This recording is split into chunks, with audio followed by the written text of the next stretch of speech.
Assalamualaikum warahmatullahi wabarakatuh. Hai kelas, ketemu lagi dengan Ibu. Kita di kelas Geologi Rekayasa. Mudah-mudahan teman-teman selalu sehat ya. Dibiasakan seperti biasa Ibu selalu mengingatkan di awal perkuliahan, kalau keluar tetap pakai masker, kemudian jangan lupa cuci tangan. Kalau habis dari luar, bajunya dicuci langsung bersih, langsung mandi. Hari ini Ibu akan share tentang batuan ya. Kemarin kita sudah belajar tentang mineral. Nah, kita akan belajar tentang batuan ya. Batuan ini disusun oleh beberapa jenis mineral ya. Tentu saja banyak ya macamnya. Tapi secara garis besar ya, dari hasil pengamatan yang ada di bumi ini terbagi menjadi 3 kelompok besar, yaitu batuan beku, sedimen, dan yang terakhir adalah batuan malihan atau metamorf. Rock cycle ya, Ibu ambil bagian ini dari website ya. Ini adalah rock cycle-nya. Magma membeku kemudian menjadi batu, itu disebut sebagai batuan beku atau igneous rock. Kemudian baru dia mengalami tekanan atau temperatur ya, itu bisa menjadi metamorf. Nah, tapi kalau dia mengalami pelapukan ya, kemudian tererosi, tertransportasi, tersedimentasikan, terendapkan, mengalami pembatuan, nah itu disebut sebagai batuan sedimen. Nah, batuan metamorf ini bisa juga tidak hanya dari batuan beku ya, bisa jadi dari batuan sedimen, kemudian dari batuan beku ya, bisa jadi batuan metamorf itu juga dia terubah sendiri ya, karena batuan metamorf memiliki derajat tertentu ya. Nah, ini jenis batuan beku. Batuan beku itu berasal dari latin, yaitu igneous atau api, yaitu jenis batuan yang terbentuk dari magma yang mendingin, tadi sudah Ibu jelaskan ya. Nah, kemudian tanpa proses kristalisasi ya, dengan atau tanpa proses kristalisasi, baik di bawah permukaan sebagai batuan intrusif atau vulkanik, maupun di atas permukaan bumi sebagai batuan ekstrusif atau kita kenal sebagai batuan vulkanik ya. Keluarnya melalui gunung api ya, tentu saja. Nah, kemudian ini ada struktur batuan beku ekstrusif ya.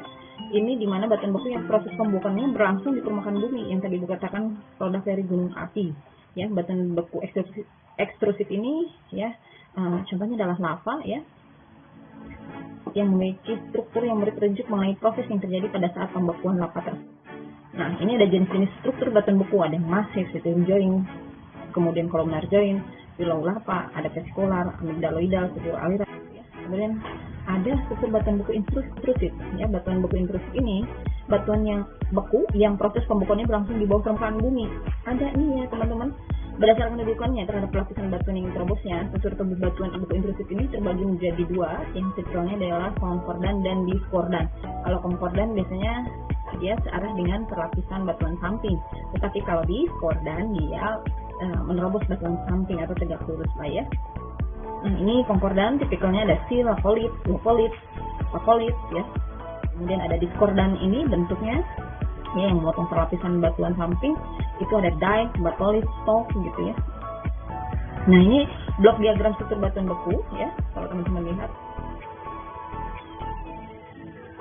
Oke, baik, aktivitas vulkanisme ya. Lihat di bawahnya ya, ada magma chamber ya, ini menjadi batuan vulkanik, ada juga batolit. Ini sih kalau Bu, apa bedanya batolit vulkanik? Ini berdasarkan ukuran biasanya luasannya, yang paling besar sih batolit gitu ya. Nah, ini dike yang menerobos batuan samping ya. Till, nah, searah dengan perlapisan batuan sedimen atau samping ya. Seperti ini. Oke, teman-teman bisa lihat lakolit, batolit ya. Oke, next ada bentuk intrusi yang teman-teman lihat seperti ini. Dike ya, bisa. Bu, kenapa dia tiba-tiba muncul ke permukaan? Karena batuan sampingnya mengalami pelapukan ya, dan itu pun dalam dalam waktu yang lama ya, tidak sebentar gitu. Nah, ini bentuk intrusinya, ada yang till ya, batuan sampingnya ini batuan sedimen ya. Tapi pada saat dilihat lagi, kenapa ya komposisi lihat dari batuannya ini ternyata terlihat masih ada mineral. Oh, ini komposisi untuk batuan beku ternyata. Nah, terlihat beda lagi dengan lapisan yang ada di batuan bawahnya maupun di atasnya. Next, kemudian ini ada bentuk intrusi stalk ya. Tersingkap juga akibat batuan sampingnya ya, itu mengalami pelapukan. Tadi stok di mana ya Bu ya? Coba kita lihat. Stok itu yang paling atas ya. Nah, ini lakolit. Lakolit tidak sama ya. Batuan samping kanan kirinya mengalami pelapukan sehingga muncul di permukaan. Ya. Ini lopolit ya. Nah, ini juga sama ya. Nah, ini adalah bentuk batu intrusi. Ini batolit ukurannya besar sekali ya.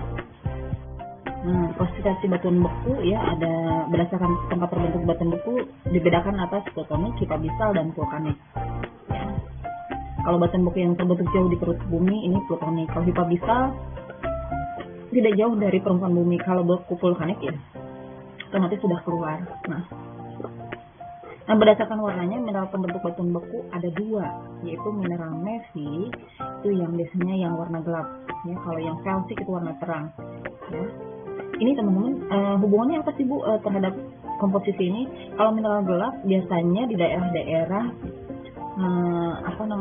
daerah vulkanik itu, kalau kita lihat ya, mineralnya rada gelap, itu lebih subur gitu ya. Tapi kalau yang terang-terang lebih banyak kuarsa, felspatnya itu banyak, kemudian mikropit gitu ya.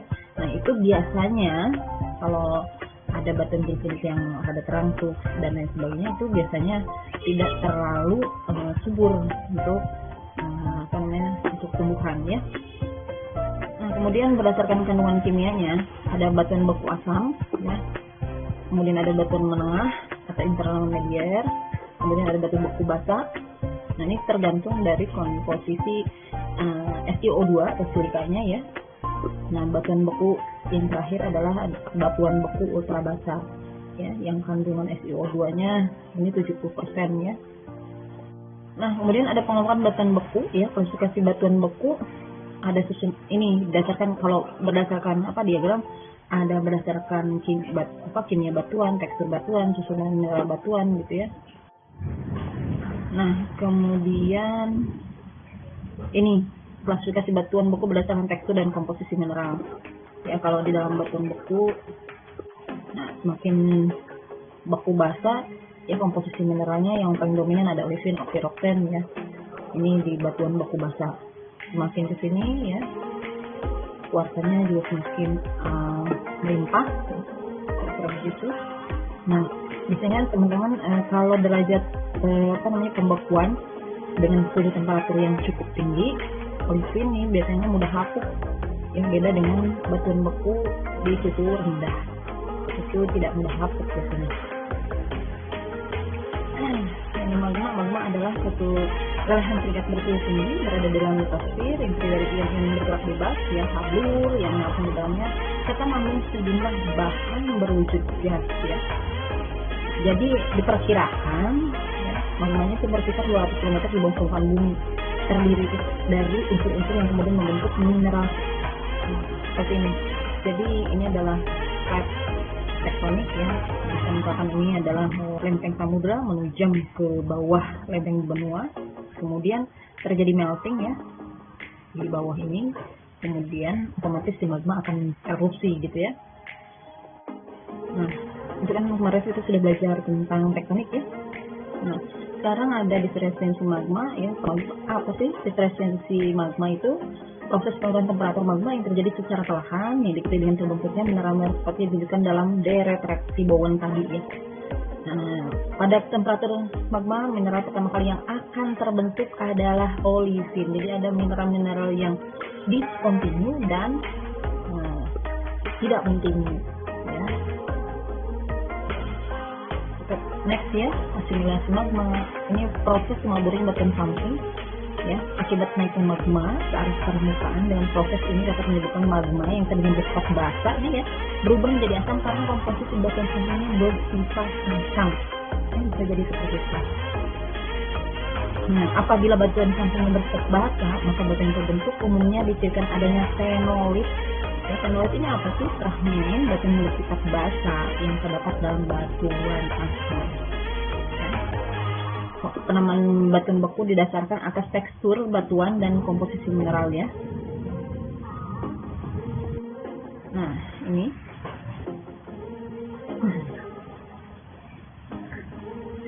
ada bagian yang asamitik halus, tekstur ya.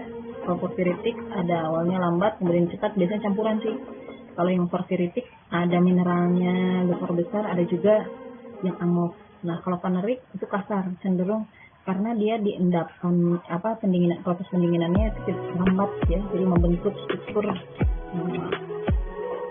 kristal. Nah, itu sudah dijelaskan kemarin pada saat kita berbicara tentang mineral. Nah, ini contohnya riolit ya, misalnya terang, granit, yang asam ya, granit, gramidorit, yang terang kalsit, mineral persit, dasit, andesit, mulai asam, basah yang udah mulai agak sudah mulai basah, gabro, kemudian ada siropsen, ya, ada peridotit. Nah, sekarang batuan gunung api ya. Batuan gunung api ini biasanya terdiri dari 4 kelompok: aliran lava, gas, dan uap, piroklastik ya, dan lahar. Nah, berdasarkan komposisi itu, tipe lava dapat, yang sekarang berbicara tentang lava, maka ada lava basaltik, andesitik, dan riolit ya. Nah, ini ada lava berbentuk tali. Nah, seperti ini. Ini biasanya ada di Hawaii, di daerah-daerah yang landai ya. Jadi si lavanya bergerak tidak terlalu cepat. Makanya ibu menampilkan kemarin tuh film tentang lava ya. Sudah ibu share di grup. Nah, ini bentuk kalau menurut join ini lava berbentuk bantal. Ini pulau lava ini sebetulnya muncul ke permukaan bumi, berada di karang sambung ya. Di bawahnya ada rejang ya. Ini di atasnya merupakan pulau lava yang terbentuk di laut dalam ya. Di bawahnya ada rejang adalah ada endapan di daerah laut dalam. Muncul ke permukaan bumi ya, di bagian daratan.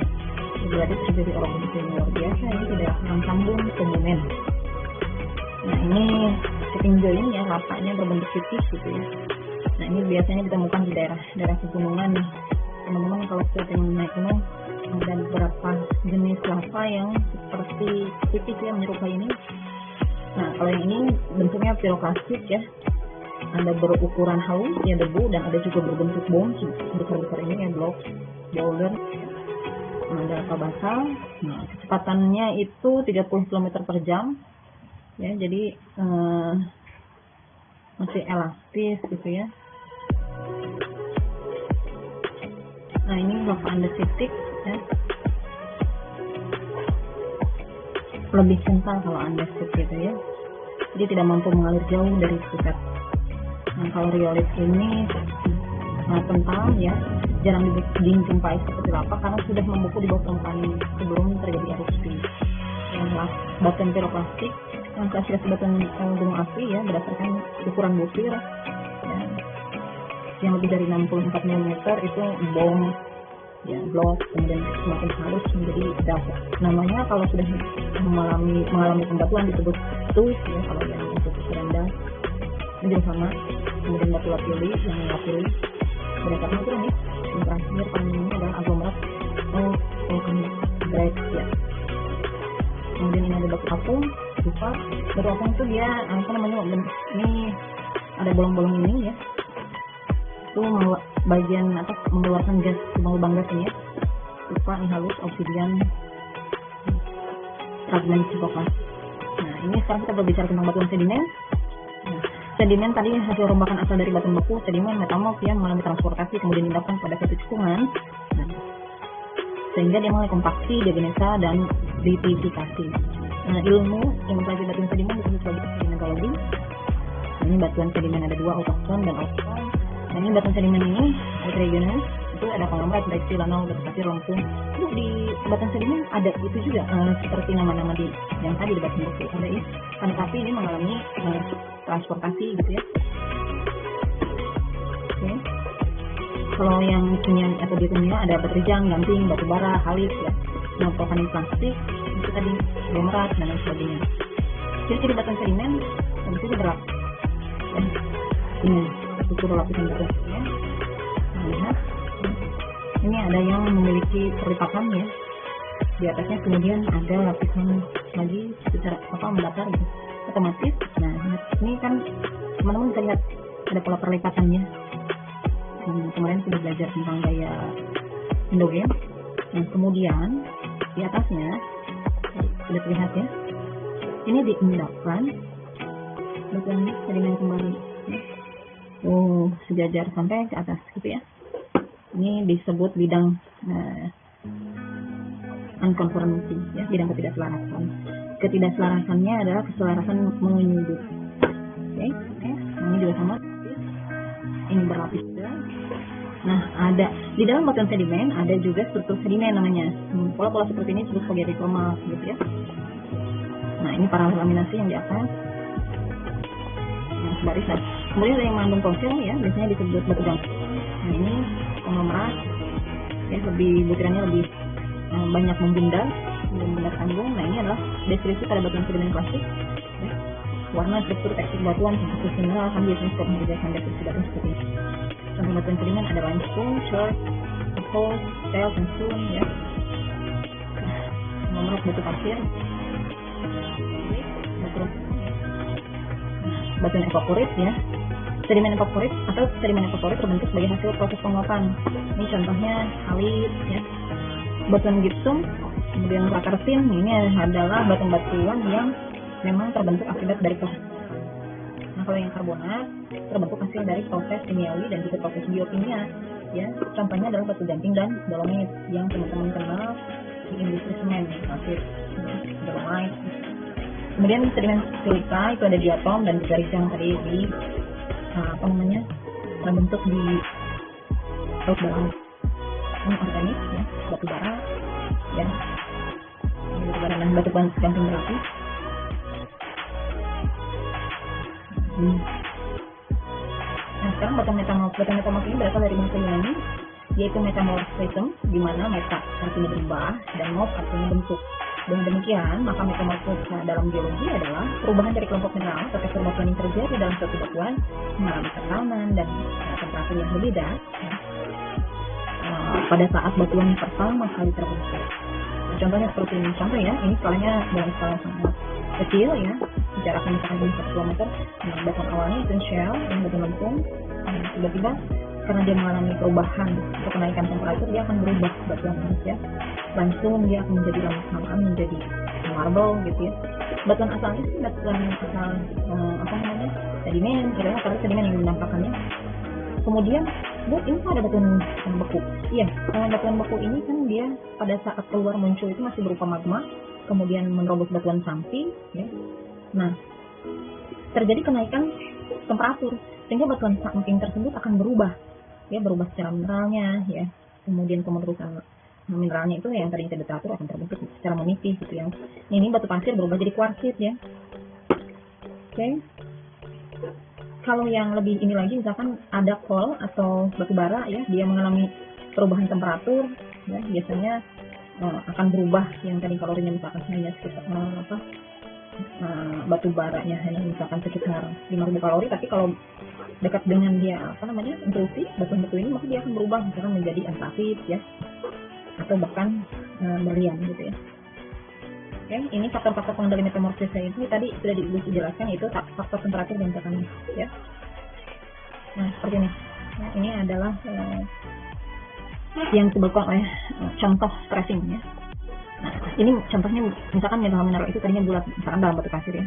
Ketika dia mengalami tekanan maka dia akan merubah mineralnya ini yang tadinya bukan bulat itu jadi lonjong ya. Nah lama-lama ya mineral tersebut kalau sudah mengalami tekanan yang cukup kuat secara regional, maka atau maksimum stres ya, maka mineral tersebut akan berupa seperti lembaran ya, tipis-tipis ya. Nah ini kalau fasa fluida ya, reaksi kimia melibatkan satu mineral padat berubah menjadi mineral padat lainnya hanya dapat dipercepat oleh adanya fluida yang berfungsi sebagai pembawa ion-ion terlarut. Ya, dengan naiknya tekanan pada proses metamorfosa, maka ruang antar butir tempat fluida mengalir menjadi berkurang, dan dengan demikian fluida menjadi tidak berfungsi sebagai penggerak reaksi, ya. Dan juga waktu. Contoh ini adalah bantuan metamorf derajat rendah, ya. Ini slide itu awalnya dari lempung, ya. kemudian memiliki klorid berbutir halus, ya. Kemudian dia memiliki bidang sejajar dengan lembaran mineral sekat dan dikenal sebagai struktur fatty cleavage. Ya. Nah, contohnya ini contoh dari batuan metamorf, perubahannya beda-beda ya. Yang awalnya shell, kemudian berubah menjadi awalnya lempung ya. Kemudian kalau dia mengalami low grade atau derajat perubahan rendah ya, metamorfose derajat rendah, itu akan berubah menjadi batuan clay. Kemudian kalau mengalami high grade metamorphosis atau tekanan yang cukup kuat, dia akan berubah menjadi schist ataupun gneiss. Sehingga kesejajaran mineralnya itu semakin makin rapat ya. Biasanya sih banyaknya mineral-mineral pipih ya, kayak sisik ikan. Nah, ini struktur fatty cleavage yang berada di bawah mikroskop. Schist seperti ini ya. Nah, ini contohnya mineral schist ya, menggunakan mikroskop type. Nah, ini gneiss. Mineral berubah ya. Nah, seperti ini pilit ya. Fatty lama-lama jadi gneiss ya. Ini dari batuan sedimen, tadinya sekarang sudah menjadi batuan met. Nah, ini schist ya, mengalami tekanan. Kalau ini tekanan ya, sehingga dia menjadi terlipat jadi mikrofold. Nah, ini ya. Ini jenis-jenis batuan. Nah, ini marble yang tadinya dia marmer, kemudian berubah akibat dari perubahan temperatur tadi, maka dia akan berubah menjadi marble. Baik, terima kasih kepada teman-teman yang sudah menyimak paparan Ibu dari awal hingga akhir. Salam sehat dari Ibu, semoga teman-teman sehat selalu ya. Baik, assalamualaikum warahmatullahi wabarakatuh.